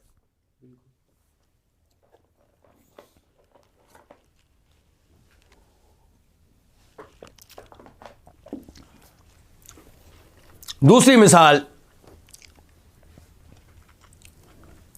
ایک مٹھ کے بعد کیا آپ اپنی داڑھی کاٹ سکتے ہیں؟ صحیح بات یہ ہے کہ آپ نہیں کاٹ سکتے. کیوں؟ کیونکہ نبی علیہ الصلوۃ والسلام نے داڑھی بڑھانے کا حکم دیا ہے اور اس بارے میں آپ نے کئی ایک الفاظ استعمال فرمائے ہیں: ارخ اللحیٰ، ارج اللحیٰ، اوف اللحیٰ، آف اللحیٰ، وفر اللحیٰ. ان تمام الفاظ کا خلاصہ اور مفہوم یہ ہے بقول امام نووی رحمہ اللہ کے کہ داڑھی کو اس کی حالت پہ چھوڑ دیا جائے. لیکن کچھ علماء کرام کی رائے یہ ہے کہ آپ ایک مٹھ کے بعد داڑھی کاٹ سکتے ہیں. کیوں؟ کیونکہ وہ کہتے ہیں چند صحابہ کرام سے ثابت ہے کہ انہوں نے ایک مٹھ کے بعد داڑھی کاٹی ہے. دوسرے علماء کرام کہتے ہیں کہ نہیں، کاٹنا جائز نہیں ہے، چاہے چند صحابہ کرام نے کاٹی ہے. ہم نے یہاں پہ دیکھنا ہے نبی علیہ الصلوۃ والسلام کی طرف، ہم نے یہاں پہ ان چند صحابہ کرام کی طرف نہیں دیکھنا. اب یہ معاملہ کچھ لوگوں کے لیے کیا ہو گیا؟ مشتبہ ہو گیا. اب اگر وہ داڑھی رکھ لیں تو کیا اس میں کوئی نقصان ہے؟ اس میں کوئی نقصان نہیں ہے. لیکن اگر وہ کاٹیں گے تو اللہ رب العزت نے روزے قیامت پوچھ لیا کہ جن کا کلمہ پڑا تھا، جن کو میں نے نبی رسول بنایا تھا، انہوں نے داڑھی کاٹنے کی اجازت نہیں دی تھی، انہوں نے کہا تھا داڑھی کو بڑھاؤ، تم نے کیوں کاٹی؟ تو کیا جواب دیں گے؟ اس لیے انسان کو چاہیے کہ مشتبہ معاملے سے بچے اور اپنا دین بھی بچا لے اور اپنی عزت بھی بچا لے. وَمَنْ وَقَعَ فِي الشُّبُهَاتِ كَرَاعٍ يَرْعَى حَوْلَ الْحِمَى يُوشِكُ أَنْ يُوَاقِعَهُ. اور جو مشتبہ چیزوں میں واقع ہوگا، مشکوک چیزوں میں واقع ہوگا، وہ اس چرواہے کی طرح ہے.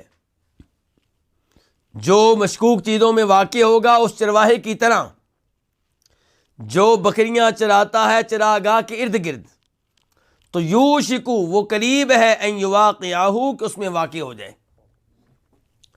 جو مشتبہ چیزوں میں واقع ہوگا اس چرواہے کی طرح جو بکریاں چراتا ہے چراگاہ کے ارد گرد، قریب ہے کہ اس میں واقع ہو جائے۔ یہاں پہ نبی علیہ الصلوۃ والسلام نے اس شخص کو جو مشتبہ امور میں واقع ہوتا ہے بکریوں کے چرواہے سے تشبیہ دی ہے، جو بکریاں لے کے سرکاری چراگاہ کے قریب پہنچ جاتا ہے، شاہی چراگاہ کے قریب پہنچ جاتا ہے۔ بادشاہوں کی چراگاہیں ہوتی تھیں، چراگاہ ایریا گھیر لیا جاتا اور کہا جاتا یہ بادشاہ سلامت کا ہے، یہاں پہ سرکاری جانور آئیں گے، بادشاہ کا گھوڑا، بادشاہ کی اونٹنی، بادشاہ کی بکریاں، تو یہ بادشاہ کے جانوروں کے لیے جگہ ہے، بادشاہ کے جانوروں کو ہی یہاں پہ چرنے کا حق حاصل ہے، خبردار کوئی اور جانور اس کے قریب بھی نہ لگے۔ بارڈر لگا دیا گیا، حد طے کر دی گئی، بارڈر سے مراد یہ ہے کہ حد طے کر دی گئی۔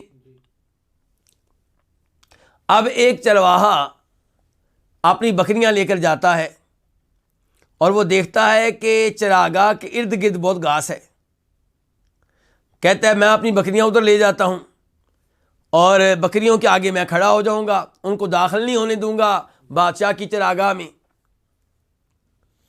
اب بکریاں جو ہیں 50 60 70 بکریاں ہیں، تو کیا یہ چرواہا خطرے میں نہیں ہے؟ کوئی بھی بکری اگر بادشاہ کی چراگاہ میں داخل ہو گئی تو بادشاہ نے تو کوڑے مارنے ہیں یا قتل کر دینا ہے۔ تو جو عقل مند چرواہا ہوگا وہ بادشاہ کی چراگاہ سے دور رہے گا، کیونکہ اس کے قریب جانا خطرے سے خالی نہیں ہے۔ جب آپ بادشاہ کی چراگاہ کے قریب جانور لے کر جائیں گے، خطرہ ہے کہ آپ چراگاہ کے اندر نہ کہیں غلطی سے چلے جائیں یا آپ کے جانور ایسی جرت نہ کر لیں۔ تو فرمایا وہ آدمی جو مشکوک چیزوں میں واقع ہو جاتا ہے، کہتا ہے کوئی بات نہیں، اس میں شک شبہ ہے، حرام تو صاف صاف تو حرام نہیں ہے، تو ایسا کام کرے گا تو یہ آدمی ڈھیلا ہو جائے گا، اس کے دل سے اللہ کا ڈر ختم ہو جائے گا یا کم ہو جائے گا، تقوی پرہیزگاری میں کمی آ جائے گی، کل کو یہ حرام میں بھی واقع ہو سکتا ہے، کیونکہ جرت پیدا ہو رہی ہے، جرت پیدا ہو رہی ہے، پرہیزگاری میں کمی آ رہی ہے، مشکوک چیزوں میں پڑنا شروع ہو گیا ہے، تو اب خطرہ یہ ہے کہ کس میں واقع ہو جائے گا؟ حرام میں بھی واقع ہو سکتا ہے یہ۔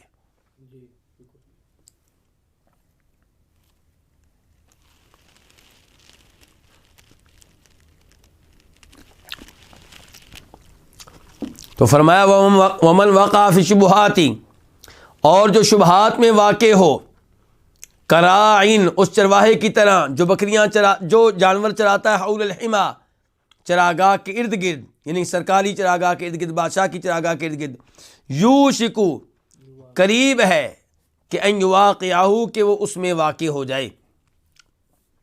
الا وان لکل ملک حما، خبردار دھیان سے سن لو، بے شک ہر بادشاہ کی کوئی نہ کوئی چراگاہ ہوتی ہے۔ الا ان حما اللہ فی ارضہ محارم، دھیان سے سن لو، اللہ کا لفظ کس لیے آتا ہے؟ خبردار کرنے کے لیے، اٹینشن کرنے کے لیے، وارننگ کے لیے، کہ بات دھیان سے سنو، پھر نہ کہنا پتہ نہیں چلا، یہ مطلب ہوتا ہے اللہ کا۔ تو فرمایا الا خبردار، ان حما اللہ فی ارضہ محارم، اللہ کی چراگاہ، اللہ کی زمین پہ کیا ہے؟ اللہ کی زمین پہ اللہ کی چراگاہ کیا ہے؟ فرمایا محارمہ، اس کی حرام کردہ چیزیں، جن چیزوں کو اللہ نے حرام قرار دیا ہے یہ اللہ کی چراگاہ ہیں، ان کے قریب کوئی نہ جائے۔ اللہ نے زنا کو حرام قرار دیا تو اس کے قریب کوئی نہ جائے، سود کو حرام قرار دیا کوئی بھی اس کے قریب نہ جائے، قتل کو حرام قرار دیا کوئی بھی اس کے قریب نہ جائے۔ الا وان فی الجسد مضغہ، خبردار بے شک جسم میں مضغۃً ایک کیا ہے؟ ٹکڑا ہے، جسم میں گوشت کا ایک کیا ہے؟ ٹکڑا ہے۔ اذا صلحت صلح الجسد کلہ، جب یہ ٹھیک ہو جائے تو سارے کا سارا جسم ٹھیک ہو جاتا ہے۔ وَإِذَا فَسَدَتْ، اور جب یہ فاسد ہو جائے، جب یہ خراب ہو جائے، جب یہ بگڑ جائے، فَسَدَ الْجَسَدُ كُلُّ، تو سارے کا سارا جسم فاسد ہو جاتا ہے، بگڑ جاتا ہے، خراب ہو جاتا ہے۔ الا وہی القلب، یہ کون سا ٹکڑا ہے کہ جس کے اوپر پورے جسم کا دار و مدار ہے اور انحصار ہے؟ فرمایا یہ دل ہے. یعنی کہ آپ اپنا دل اگر ٹھیک رکھیں گے، اس میں اللہ کی محبت داخل کریں گے، اللہ کا خوف داخل کریں گے، اللہ کی عظمت داخل کریں گے، تو آپ کے سارے اعضاء صحیح کام کریں گے، کیونکہ وہ اعضاء دل کے تابع ہیں. اور اگر آپ نے اپنے دل کو خراب کر لیا، اس سے اللہ کا خوف نکال دیا، اللہ کے عذاب کا خوف نکال دیا، اللہ کی محبت آپ نے نکال دی، تقویٰ پرہیزگاری کو آپ نے ختم کر دیا، تو جب یہ خراب ہو گیا ہے تو یہ امید نہ رکھیں کہ اب آنکھ صحیح کام کرے گی. دل خراب ہے تو آنکھ صحیح کام نہیں کرے گی، حرام دیکھے گی اور ڈر کوئی نہیں ہوگا. دل صحیح ہاتھ صحیح کام نہیں کریں گے، یہ بڑھیں گے کس کی طرف؟ حرام کی طرف. پاؤں آپ کے بڑھیں گے کس کی طرف؟ حرام کی طرف. آپ کا ایک ایک عضو حرام کی طرف بڑھے گا، ممنوع چیزوں کی طرف بڑھے گا. تو اس کا کیا مطلب ہے؟ کس کی اصلاح کرتے رہنا چاہیے؟ دل کی. دل کی کیا کرتے رہنا چاہیے؟ اصلاح. اور یاد رکھیے جب بھی آپ کوئی گناہ کرتے ہیں، میں گناہ کرتا ہوں، تو اس کی وجہ سے دل پہ ایک داغ لگ جاتا ہے. اگر ہم توبہ کر لیں، اس کے بعد نیکیاں کریں، اللہ کو منا لیں، تو وہ داغ ختم ہو جاتا ہے. ورنہ وہ داغ بڑھتے رہتے ہیں حتیٰ کہ پورا دل کیا ہو جاتا ہے؟ زنگ آلود ہو جاتا ہے، خراب ہو جاتا ہے. اور جب وہ زنگ آلود ہو جائے پورے کا پورا، پھر جو بھی نصیحت کی جائے اثر نہیں ڈالے گی. اس لیے دلوں کی صفائی کرتے رہنا چاہیے، دلوں کی اصلاح کرتے رہنا چاہیے.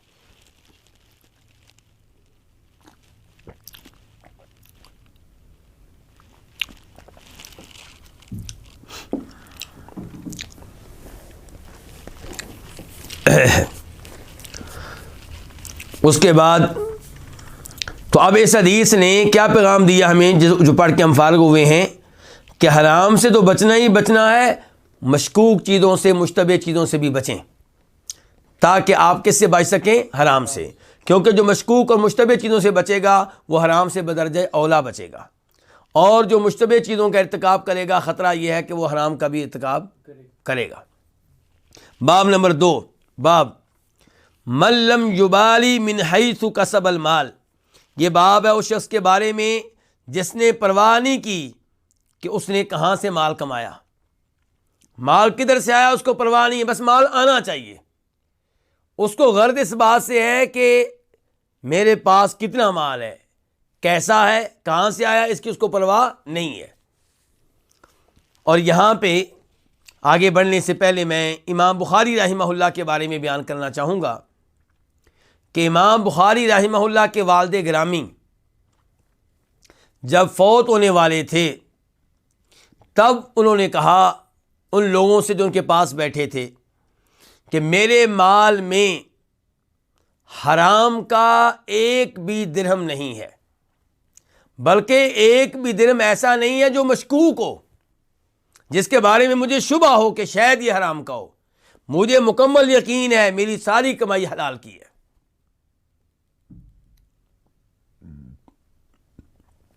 امام بخاری کو جب پتہ چلا کہ میرے والد صاحب نے یہ الفاظ کہے تھے تو امام بخاری کہتے ہیں کہ لوگوں، جب انسان فوت ہو رہا ہوتا ہے تب وہ جھوٹ نہیں بولتا. سب سے زیادہ سچ کب بولتا ہے؟ جب فوت ہو رہا ہوتا ہے. اور میرے والد صاحب نے الفاظ کب کہے ہیں؟ جب وہ فوت ہو رہے تھے. تو آپ دیکھیے کہ اس عظیم انسان نے حلال کمائی کا اہتمام کیا. وہ حلال کمائی اولاد پہ لگی، امام بخاری پہ لگی، تو اللہ تعالیٰ نے کیسا بابرکت بیٹا دیا. یہ ہوتی ہے برکت حلال مال کی.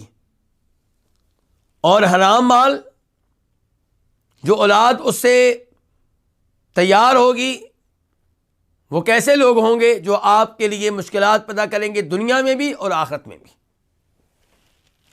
اس لیے انسان کو حلال کمائی کا اہتمام کرنا چاہیے اور حرام سے بچنا چاہیے، مشکوک کمائی سے بچنا چاہیے. تو حدیث نمبر کیا ہے؟ 1271 1271 خا. اس حدیث کو روایت کرنے والے امام بخاری ہیں. عن ابی ہریرہ عن النبی صلی اللہ علیہ وسلم قال. روایت ہے جناب ابو ہریرہ رضی اللہ تعالیٰ عنہ سے، وہ روایت کرتے ہیں نبی علیہ الصلوۃ والسلام سے کہ آپ نے فرمایا لَيَأْتِيَنَّ عَلَى النَّاسِ زَمَانٌ، یقیناً لوگوں پہ ایک ایسا زمانہ آنے والا ہے کہ لا یبال المرء بما اخذ المال، کہ آدمی پرواہ نہیں کرے گا، انسان پرواہ نہیں کرے گا کہ کس طریقے سے اس نے مال لیا، کس طریقے سے اس نے مال حاصل کیا، کس طریقے سے اس نے مال کمایا۔ یہ ما جو ہے استفہامیہ ہے، سوالیہ ہے، سوال کا معنی دے رہا ہے کہ ایک وقت آئے گا کہ آدمی پرواہ نہیں کرے گا کہ اس نے کیسے مال لیا، ام من حلال ام من حرام، کیا اس نے یہ مال حلال طریقے سے لیا یا حرام طریقے سے لیا۔ یعنی کہ اس کی ہاں اہمیت کس بات کی ہوگی کہ مال کتنا ہے، یہ اہمیت نہیں ہوگی کہ کیسا ہے۔ تو یہ کیا، یہ مذموم ہے، شریعت نے اس کو ناپسند کیا ہے۔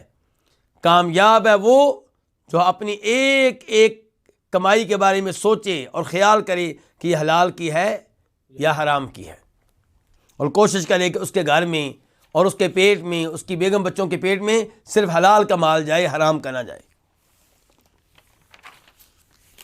اس کے بعد باب نمبر 3، باب فضل کسب الرجل، آدمی کے کمانے کی فضیلت، اور کس کی فضیلت، اور اس کے عمل کی بیدی، اپنے ہاتھ کے ساتھ۔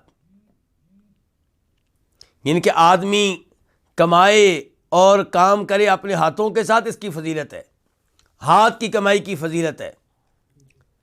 حدیث نمبر 1272 1272 خا، اس حدیث کو بیان کرنے والے امام بخاری ہیں۔ عن المقدام رضی اللہ عنہ، روایت ہے جناب مقدام رضی اللہ تعالیٰ عنہ سے، وہ روایت کرتے ہیں رسول اللہ صلی اللہ علیہ وسلم سے کہ آپ نے فرمایا، ما اکل احد طعاما قط خیرا من ان یأکل من عمل یدہ،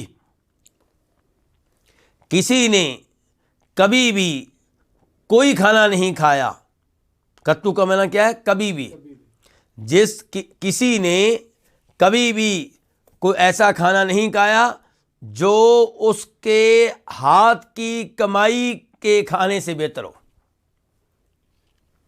کسی نے کبھی بھی کوئی ایسا کھانا نہیں کھایا ہوگا جو اس کے ہاتھ کی کمائی کے کھانے سے بہتر ہو۔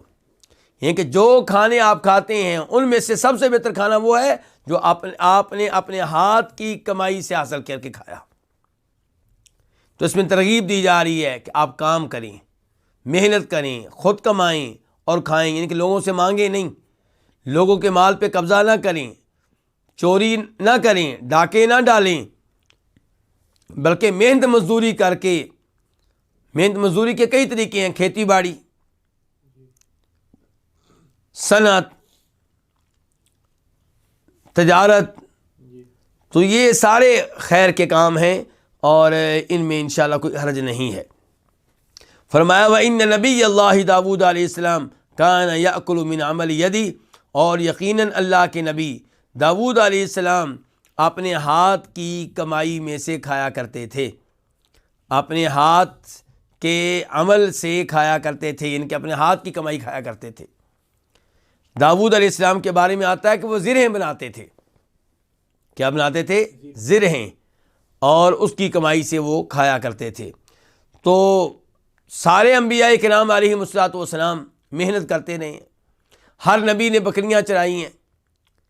موسیٰ علیہ السلام کو آپ دیکھ لیں، جب وہ مدین گئے ہیں تو انہوں نے 8 سال 10 سال صاحب مدین کے ہاں کام کیا ہے۔ ہمارے نبی علیہ السلام بکریاں چراتے رہے ہیں۔ تو اس لیے کام کر کے، محنت کر کے پیسہ حاصل کرنا اور پھر کھانا، یہ سب سے بہتر ہے۔ اس کے بعد باب نمبر 4، باب ثبوت خیال المجلس للمتبایعین۔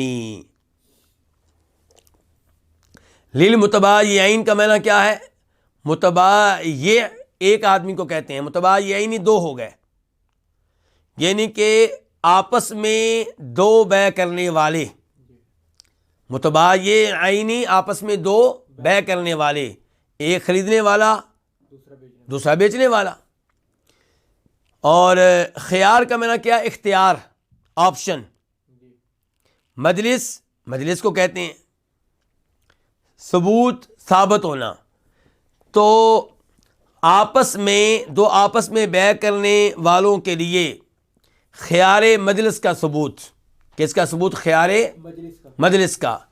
مجلس کا مطلب کیا ہے؟ مراد یہ ہے کہ دو بیع کرنے والے، ایک بیچنے والا، خریدنے والا، جب تک وہ آپس میں ایک ہیں، جدا نہیں ہوتے، تب تک ان میں سے ہر ایک کو اختیار ہے کہ وہ بیع کو کینسل کر سکتا ہے، وہ سودے کو کینسل کر سکتا ہے جب تک وہ ایک ساتھ بیٹھے ہوئے ہیں. اگر ایک اٹھ گیا اور اس وقت تک دوسرے نے یا اس نے خود بیع کو کینسل نہیں کیا تو اب بیع کیا ہو جائے گی؟ پکی ہو جائے گی.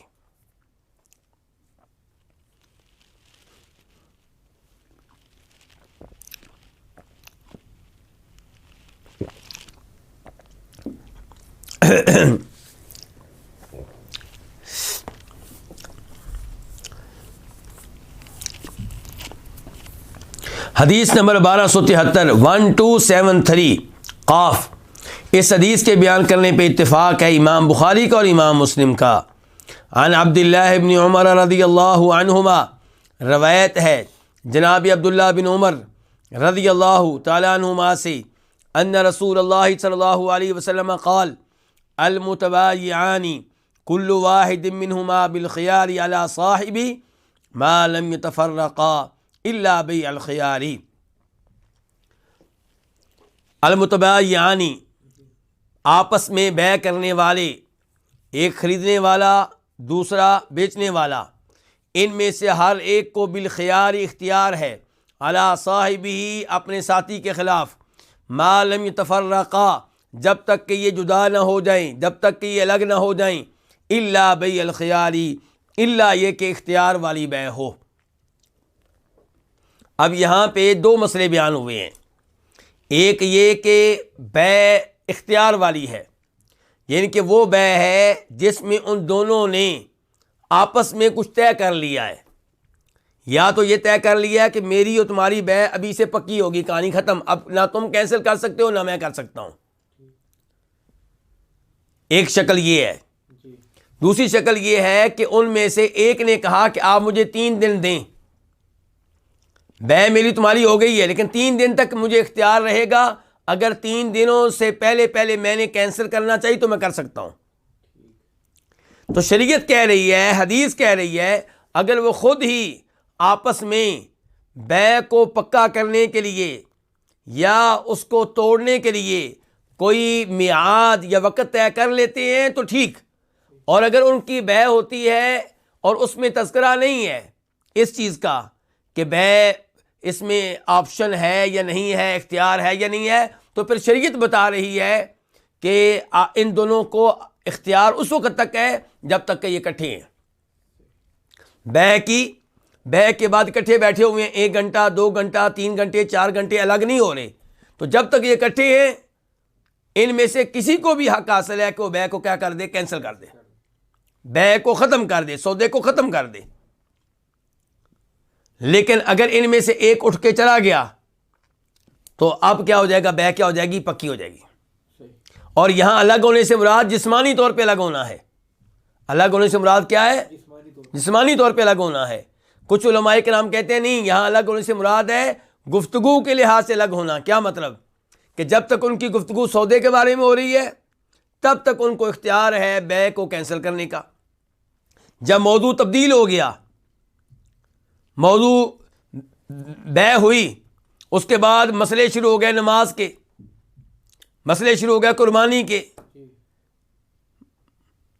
تو اب چونکہ گفتگو تبدیل ہو چکی ہے، اب بیع کو کینسل کرنے کا جو اختیار ہے وہ نہیں ہے.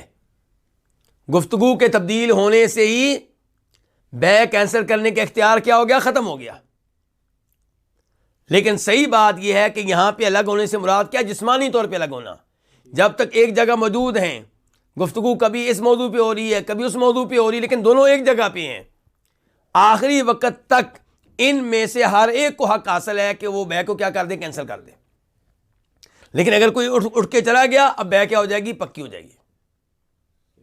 اسی لیے حدیث کے راوی عبداللہ بن عمر رضی اللہ تعالیٰ عنہما کیا کرتے تھے؟ جب کسی سے سودا کر لیتے تو وہاں سے اٹھ کے چلے جاتے اور تھوڑی دیر بعد واپس آ جاتے، لیکن اٹھ کے کیوں جاتے تھے؟ تاکہ بیع کیا ہو جائے؟ پکی ہو جائے۔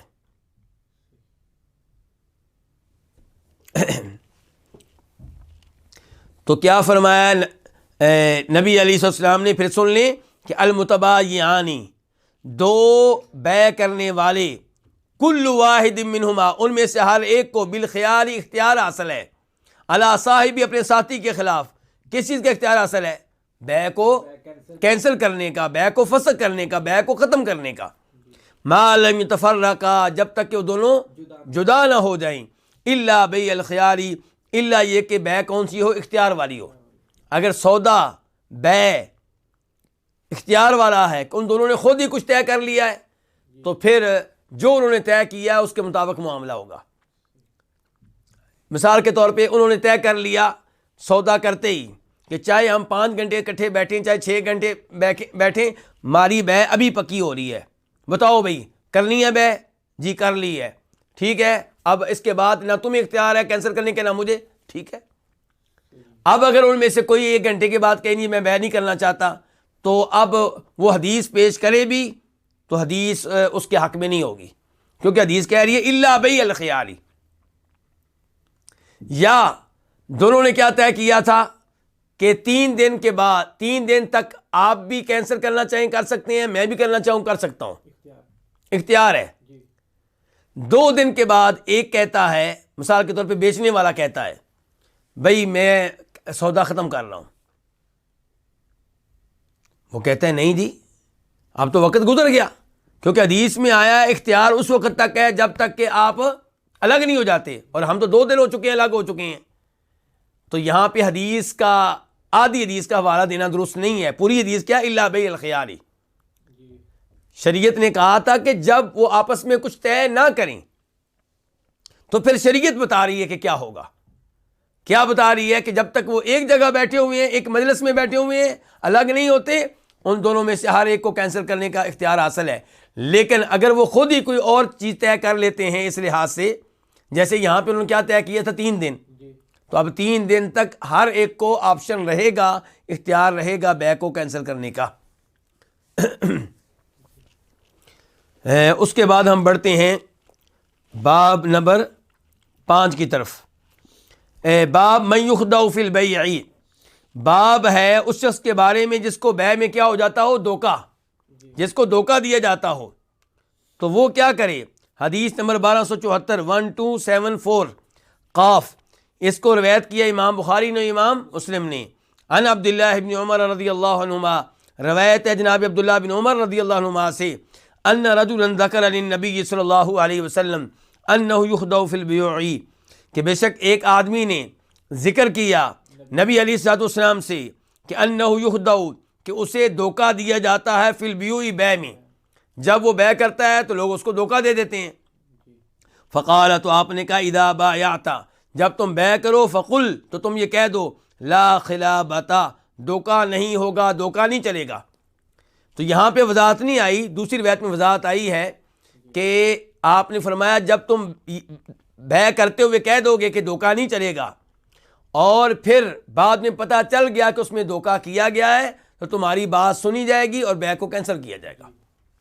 بلکہ ایک روایت میں آیا 3 دن تک، بیع کرنے کے بعد تمہیں 3 دن تک حق حاصل ہوگا بیع کو کینسل کرنے کا، کیونکہ تم نے کہہ دیا ہے بیع کرتے ہوئے کہ لا خلابۃ، کہ میرے ساتھ دھوکہ نہ کیا جائے، کیونکہ اس آدمی کے ساتھ دھوکہ کیا جاتا تھا۔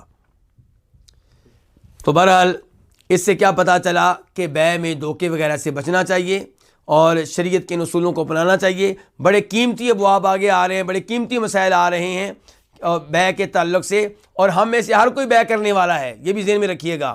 ہو سکتا ہے کچھ بھائی سوچیں کہ میں تو کاروبار کرتا ہی نہیں ہوں، ہر آدمی کاروبار کرتا ہے۔ اگر آپ بیچتے نہیں خریدتے تو ہیں، کبھی آپ گاڑی خرید رہے ہوتے ہیں، کبھی آپ پلاٹ خرید رہے ہوتے ہیں، کبھی آپ گھر خرید رہے ہوتے ہیں، کبھی آپ کپڑے خریدتے ہیں، کبھی آپ جوتا خریدتے ہیں، کبھی آپ بچوں کی چیزیں خریدتے ہیں، کوئی نہ کوئی چیز تو آپ خرید رہے ہوتے ہیں۔ تو اس لیے ہمیں ان احکام کا علم ہونا چاہیے، اور ہو سکتا ہے کل آپ کو کاروبار کرنا پڑ جائے، آپ کا بیٹا بھائی کوئی نہ کوئی تو کاروبار کر رہا ہے، آپ لوگوں کو بھی مسائل بتا سکتے ہیں۔ اللہ تعالیٰ یہ مسائل سمجھنے کی توفیق عنایت فرمائے، اور اللہ تعالیٰ احادیث کا یہ علم ہمیں پیار و محبت سے اجر و ثواب کے لیے لینے کی توفیق دے۔ اللہ تعالیٰ ہمیں استقامت دے، اخلاص دے، قبول فرمائے، اور آپ کے وقت میں آپ لوگ جو 1.5 گھنٹہ دیتے ہیں، اللہ آپ لوگوں کے وقت میں برکتیں ڈالے، آپ لوگوں کے رزق میں، آپ لوگوں کے علم میں، آپ لوگوں کی اولاد میں برکتیں ڈالے۔ اور اعلان شیخ شمس الزمان حافظہ اللہ درس کے شروع میں کر چکے ہیں، میں بھی یاد دہانی کروا رہا ہوں کہ آئندہ درس جو ہوگا وہ سعودی عرب کے مطابق انشاءاللہ 7:45 بجے ہوگا، یعنی 7:45 پہ شروع ہوگا انشاءاللہ۔ اللہ رب العزت ہمیں اس وقت تک زندہ رکھے اور ہماری زندگی میں برکتیں ڈالے، اور ہمیں احادیث کا علم مکمل طور پہ لینے کی توفیق عنایت فرمائے۔ وآخر دعوانا الحمدللہ رب العالمین۔